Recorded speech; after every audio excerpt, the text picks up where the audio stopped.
మన వారాహి సిల్వర్ జ్యువెలరీలో అద్భుతమైన ఆఫర్స్ పొందండి మరియు కారు గెలుచుకునే గొప్ప అవకాశం. పెద్దపల్లి జిల్లా అంతర్గాం తహసీల్దార్ ఆఫీసులో ఏసీబీ సోదాలు నిర్వహించింది. దీంట్లో 10,000 లంచం తీసుకుంటూ రెవెన్యూ ఇన్స్పెక్టర్ రెడ్డి హ్యాండెడ్గా పట్టుబడ్డాడు. భూమి సర్వే కోసం ఓ రైతు అతని దగ్గరికి రావడం జరిగింది. అదే సమయంలో ఆ రైతు దగ్గర నుంచి ఆర్ఐ శ్రీమాన్ లంచం డిమాండ్ చేశాడు. భూభారతి చట్టంలో మార్పులు చేసేందుకు రైతు నుంచి లంచం డిమాండ్ చేశాడు. ఇక ఈ మేరకు రైతు వెంకటస్వామి తను ఏసీబీ అధికారులను సంప్రదించడం జరిగింది. ఇక రైతు వెంకటస్వామి నుంచి లంచం తీసుకుంటూ ఉండగా శ్రీమాన్ను రెడ్ హ్యాండెడ్గా పట్టుకున్నారు ఏసీబీ అధికారులు.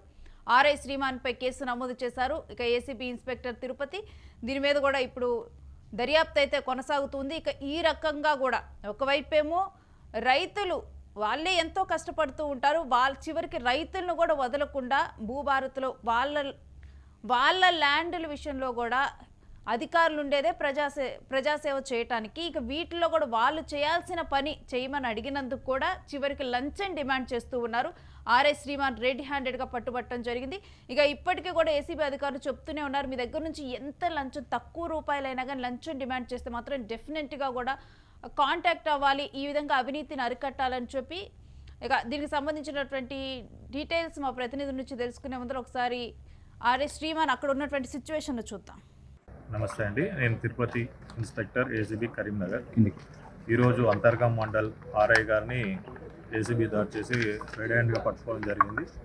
రాయదండి గ్రామానికి చెందిన ఒక రైతు వాళ్ళ ఫాదర్ పేరు మీద భూభారతిలో వాళ్ళ ఫాదర్ చనిపోయినందున వాళ్ళ మదర్ పేరు మీద భూమిని మార్చాలని చెప్పేసి ధరణిలో ఇంతకుముందు తప్పుగా పడి ఉంటుంది. దాన్ని ఫీల్డ్ ఎంక్వైరీ చేసి మార్చాలని చెప్పేసి ఆయన అప్లికేషన్ పెట్టుకుంటాడు. జూన్ భూభారతి గ్రామ సభల సదస్సు జరిగినప్పుడు ఆయన అప్లికేషన్ పెట్టుకుంటాడు. 6వ నెల నుండి అతను ఈ ఆఫీస్ చుట్టూ తిరుగుతూ ఉన్నాడు. అయినా అతని పని కాదు. రీసెంట్గా ఆర్ఐ గారిని కలిస్తే ఆర్ఐ గారు అది మోకా మీద వెరిఫై చేసి ఆ రిపోర్టు తహసీల్దార్ గారికి ఫార్వర్డ్ చేయాలంటే ఆయనకు లంచంగా 10,000 రూపాయలు కావాలని అడుగుతాడు.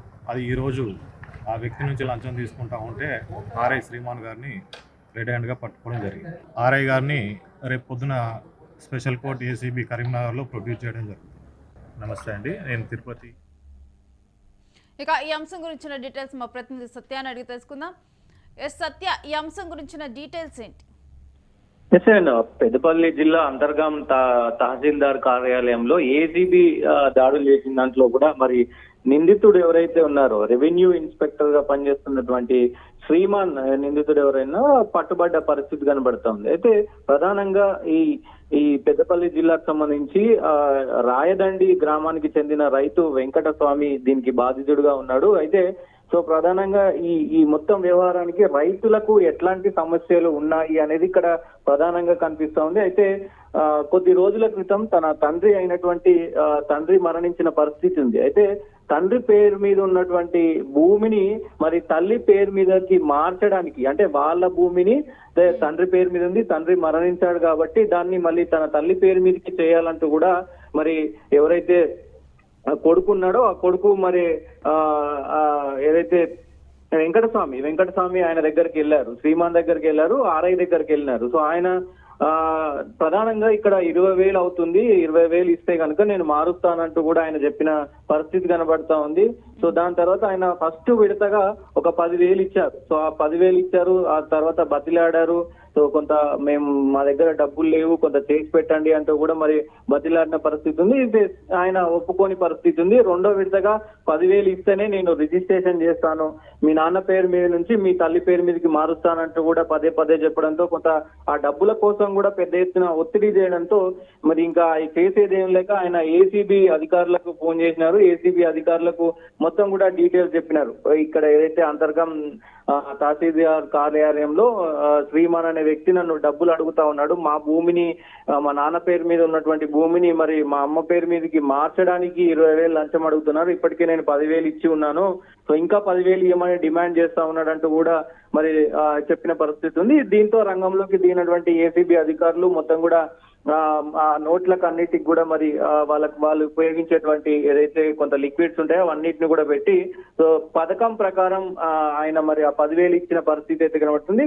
రెడ్ హ్యాండెడ్ గా అక్కడ దొరికిపోయిన పరిస్థితి ఉంది. అయితే ఈ భూ చట్టానికి సంబంధించినటువంటి ఏదైతే భూభారతి చట్టం 2005 ప్రకారం అయితే కేసు నమోదు చేసిన పరిస్థితి కనబడుతోంది. ఏసీబీ ఇన్స్పెక్టర్ తిరుపతి తెలిపిన పరిస్థితి అయితే ఉంది. అంటే ఏసీబీ వలలో ఈ మధ్య కాలంలో చాలా మంది కూడా చిక్కుతా ఉన్నారు. రేణు, అంటే ఈ అధికారి ఆ అధికారి అనే తేడా లేకుండా కూడా దాదాపు తహసీల్దార్ కార్యాలయాలు, రిజిస్ట్రేషన్ కార్యాలయాలు, ఎంఆర్ఓ ఆఫీసులు, కలెక్టర్ ఆఫీసులు, ఇట్లా మొత్తం ఏ ప్రభుత్వ కార్యాలయంలోకి వెళ్ళినా ఖచ్చితంగా ఈ లంచాల వలలో పెద్ద ఎత్తున పడతా ఉన్నారు. నిన్న ఒక ఎస్ఐ కూడా దొరికిన పరిస్థితి ఉంది. డీజీపీ వార్నింగ్ కూడా ఇచ్చిన పరిస్థితి ఉంది. అధికారులు దాడులు చేసి ప్రజలు కంప్లైంట్ చేసి ఈ విధంగా కూడా అధికారులను పట్టిస్తున్నప్పటికీ కూడా అధికారుల్లో ఈ డబ్బు దాహం అనేది తీరట్లేదు. వాళ్ళు చేయాల్సిన పని చేయటానికి కూడా ప్రజల సొమ్ముని వాళ్ళు డిమాండ్ చేస్తూ ఉన్నారు.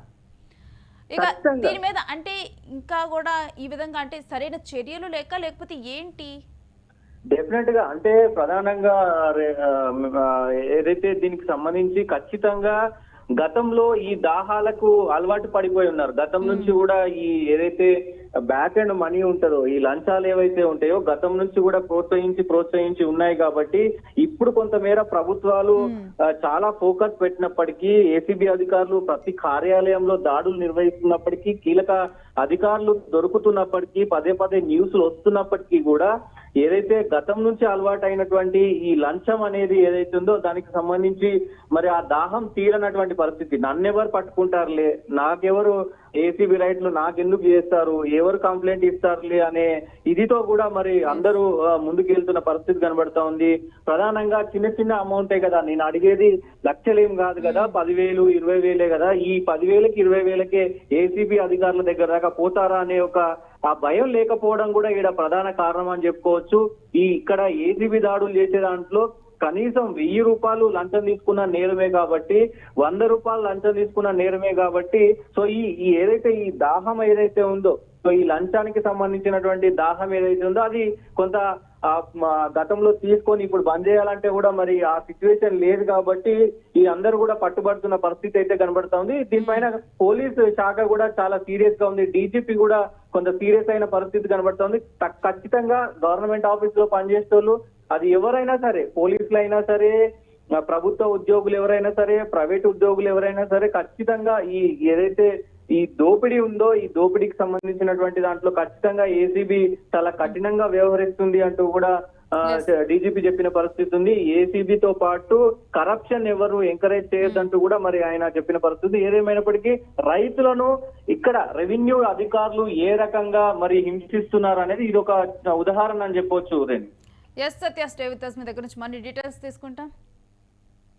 ఇక కరప్షన్ ఏ రకంగా అసలు దేశాల మీద ఎఫెక్ట్ చూపిస్తుంది అనేది మనం చూస్తున్నాం. ఒక దేశంలోనేమో ఏకంగా కూడా ఈ కరప్షన్ని అరికట్టడానికి ఏ మంత్రిని నియమించారు, మరొకవైపు మరి పక్క దేశం నేపాల్లో చూస్తే కనుక అక్కడ ఉన్నటువంటి గవర్నమెంట్ని, అక్కడ ఉన్నటువంటి యువత కూల్చివేశారు. అయినా కానీ కొంతమంది అధికారులు మాత్రం అసలు ఏ మాత్రం కూడా మార్పు రావట్లేదు. సిగ్గు శరం లేకుండా ఈ విధంగా కూడా లంచాలు డిమాండ్ చేస్తున్నారు. వాళ్ళకి శాలరీ ఇచ్చేదే ప్రజలు ఇచ్చినటువంటి ట్యాక్సుల నుంచి. అలాంటిది మరలా కూడా ప్రజలకి సేవ చేయడానికి ఏదైతే వాళ్ళకు ఉద్యోగం కల్పించారో ఆ ఉద్యోగంలో మరలా కూడా అదే ప్రజల నుంచి వాళ్ళ సొమ్మును డిమాండ్ చేస్తూ ఉన్నారు.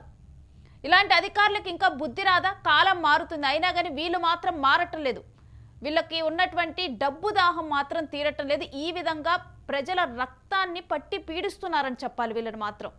ఏసీబీ అధికారులు ఎప్పటికప్పుడు కూడా వీటి మీద కూడా అవేర్నెస్ క్రియేట్ చేస్తున్నారు. ఇలాంటి అసలు రూపాయి లంచమైనా కానీ అది లంచం కాబట్టి ఏసీబీ అధికారులు మమ్మల్ని అప్రోచ్ అవ్వమని చెప్తున్నారు. ప్రతి ఒక్కరు కూడా అవేర్నెస్తో ఏసీబీ అధికారులని అప్రోచ్ అయితే తప్పితే ఇలాంటి వాటికి ఫ్యూచర్లో అయినా కానీ అడ్డుకట్ట వేయలేం. అధికారుల్లో ఆ భయం అనేది రాదు.